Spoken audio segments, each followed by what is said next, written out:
চলমান বৈষম্য বিরোধী ছাত্র আন্দোলনে যে সকল শিশু কিশোর, তরুণ তরুণী ও বিভিন্ন শ্রেণী ও পেশার আপামর মানুষ আত্মাহুতি দিয়েছেন, শহীদ হয়েছেন, আমরা তাদের আত্মার মাগফিরাত কামনা করছি, শান্তি কামনা করছি। আমি সকলকে উঠে দাঁড়িয়ে নাম না জানা এবং নাম জানা অগণিত শহীদদের বিদেহী আত্মার প্রতি বিনম্র শ্রদ্ধা জানাতে সবিনয় অনুরোধ জানাচ্ছি। সময় শুরু।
সময় শেষ।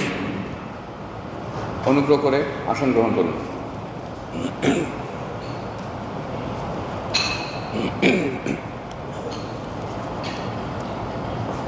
আজ এখানে যে সকল অবসরপ্রাপ্ত অফিসারবৃন্দ উপস্থিত আছেন, তারা এই দেশ ও মাটির সন্তান। তাদের চিন্তা, চেতনা, তাদের আশা, তাদের আকাঙ্ক্ষা দেশের ছাত্র ছাত্রী ও আপামর জনগণের থেকে আলাদা কিছু নয়। তারা দেশের জনগণের থেকে বিচ্ছিন্ন কিছু নয়। উপস্থিত অনেকেই যারা এখানে আছেন, তারা জন্মলগ্ন থেকে অন্তরের সবটুকু দিয়ে তিল তিল করে সশস্ত্র বাহিনীকে গড়ে তুলেছেন এবং তাদের এই আত্মত্যাগ দেশ ও বিদেশে সেনা, নৌ ও বিমান বাহিনীকে অপরিসীম সুনাম ও মর্যাদার আসনে অধিষ্ঠিত করেছে। আজ আমরা যখন এখানে উপস্থিত, তখন সশস্ত্র বাহিনীর অতীত গৌরবময় ভাবমূর্তি ভীষণভাবে, মারাত্মকভাবে প্রশ্নের সম্মুখীন।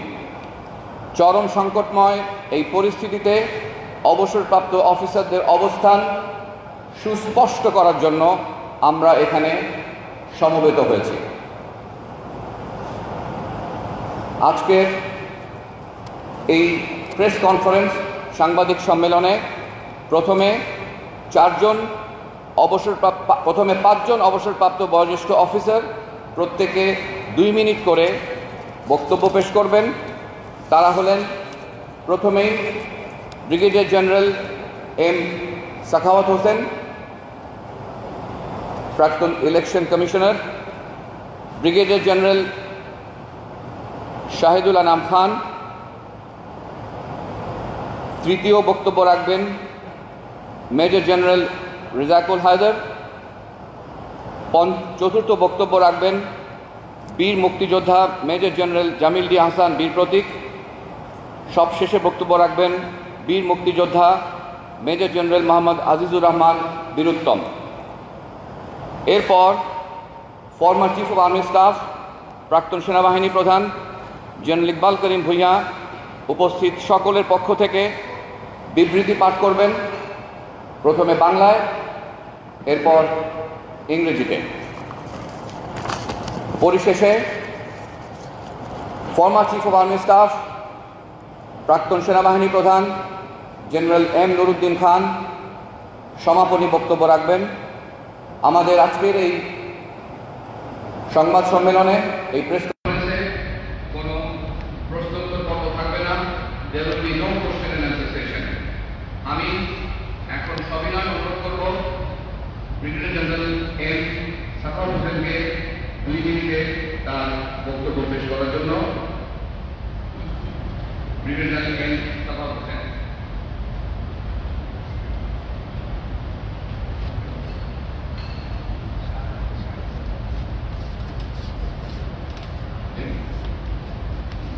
ধন্যবাদ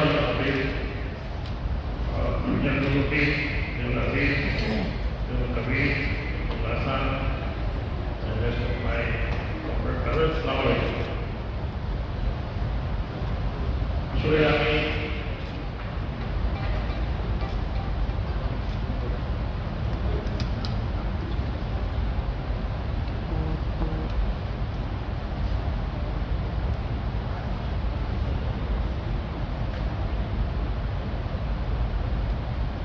পুরো বিষয়টা মনে করে এখানে মহাত্মা স্বাধীন দেশ, কিন্তু আমরা ঠিক জানি না কতগুলো ছাত্রছাত্রী শহীদ হয়ে তাদের সেই আস্থাকে ধরে রাখছে জীবনে এসে অটনীয় বাংলাদেশ সেটা তো বড় young generation, that's it, the world.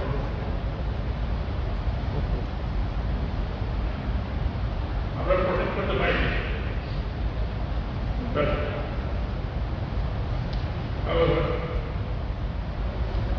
এখন আমি সেনাবাহিনীর সদস্য হিসাবে আমি মনে করি আমাদের অর্গানাইজেশনের সেফটিটা বড়।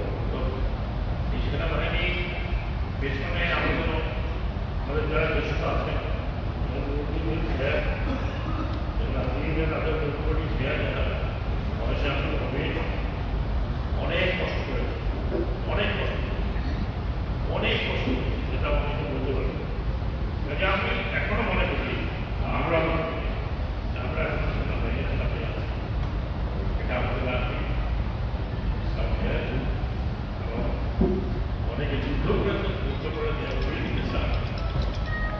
আমি যেটা মনে করি প্রধান কথা বলেছেন, আমি একটু করে বলবো এটা আমাদের সেনাবাহিনী, আমাদের দেশের সেনাবাহিনী সব বাঙালি বাংলাদেশি এবং যাদের জন্য তারা গিয়েছেন, যে কারণে এগিয়ে গিয়েছিল তারা আপনাদের সন্তান, তারা এডুকেশন করে আসছে, ছোট জেনারেশন সেটা অনেক বড় হয়ে গেছে, বিশাল পলিটিক্যাল প্রবলেম আছে। আমি তাহলে এখানে আপনাদের সাথে যাচ্ছি না, আমি শুধু এটুকুই বলবো, আমি রিকোয়েস্ট করবো যে আমার ব্রাদার অফিসার যারা সার্ভিসে আছেন এবং সেনাবাহিনী যারা সদস্য আছেন তারা কখনোই চেষ্টা করবেন যে বাংলাদেশি তাদের দায়িত্ব হচ্ছে সেনাবাহিনীকে রক্ষা করা, কোনো ব্যক্তিগত স্বার্থে হতে পারে। এই সেনাবাহিনী অন্য সেনাবাহিনীর মতো নয়, এই সেনাবাহিনী তৈরি হয়েছে মুক্তিযুদ্ধের রক্ত, আমাদের একটা লেগেসি আছে। আমরা টেবিলে বসে ভাগাভাগি করে সেনাবাহিনীকে বড়রা আছেন, যারা আছেন আমরা চাই না আমাদের হাত কোনোভাবে বঞ্চিত। আমি এটুকুই বলবো যে এটা প্রোটেক্ট অর্গানাইজেশন, আমরা আমাদের অর্গানাইজেশনটাকে প্রোটেক্ট করি। যদি কেউ অ্যাডভাইস দরকার হয়, যারা সার্ভিং আছে, আমার মনে হয় অল পিপল আছে, অলওয়েজ কম কি পাথ নট নেসেসারি এখন আছেন তারাই সব জানেন। আমার সামনে জেনারেল নুরুদ্দিন বসে আছেন, জেনারেল আজিজ আছেন, কবির আছেন, এনামও আছে, যে কীভাবে এই সেনাবাহিনী ওয়াজ প্রোটেক্টেড ইন 1990। আমি সেই বিষয়ে আর যেতে চাচ্ছি না।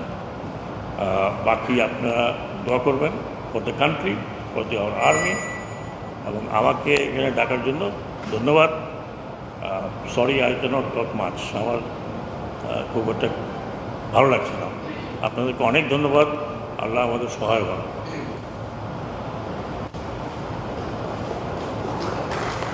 Thank you very much, Brigadier General M. Sakhaawat Hossain.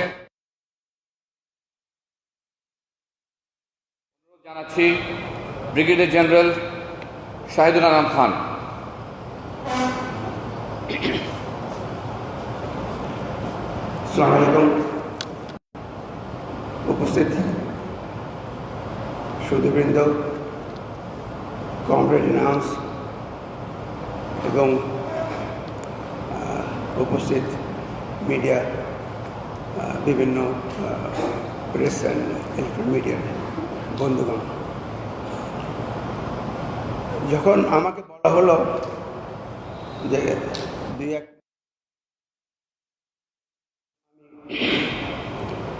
একটা ইনসিডেন্ট বলে মনে পড়ে গেল, একটা ঐতিহাসিক। এটা আমেরিকান সিভিল ওয়ারের যুদ্ধের সময় অ্যাব্রাহাম লিঙ্কনের কাছে সিভিল ওয়ারে মৃত এক জওয়ান সৈনিকের মা দেখা করতে এসেছিলেন। তখন লিঙ্কন বলেছিলেন, "There are times when no man may speak. I think it is such a time that words fail you."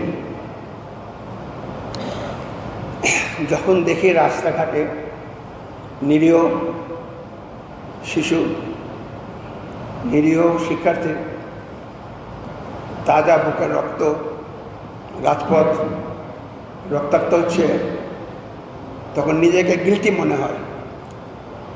I feel ashamed to be alive. It is not their chest that should be taking the bullet. It is we, their guardians, who should have taken the bullets in their place. কিন্তু তা পারেনি। তার জন্য আমরা দুঃখিত, তার জন্য আমরা লজ্জিত। Could this have been avoided? এটাকে অ্যাভয়েড করা যেত? That is a different issue altogether. ওটাতে আমরা যেতে চাচ্ছি না। কিন্তু আমার কথা হলো, আমরা এই ক্লান্তি লগ্নে আমি একজন প্রাক্তন সৈনিক হিসাবে বলতে চাই যে আমি চাই না যেমন একটা পরিস্থিতি আসুক যেখানে আমাদের সেনা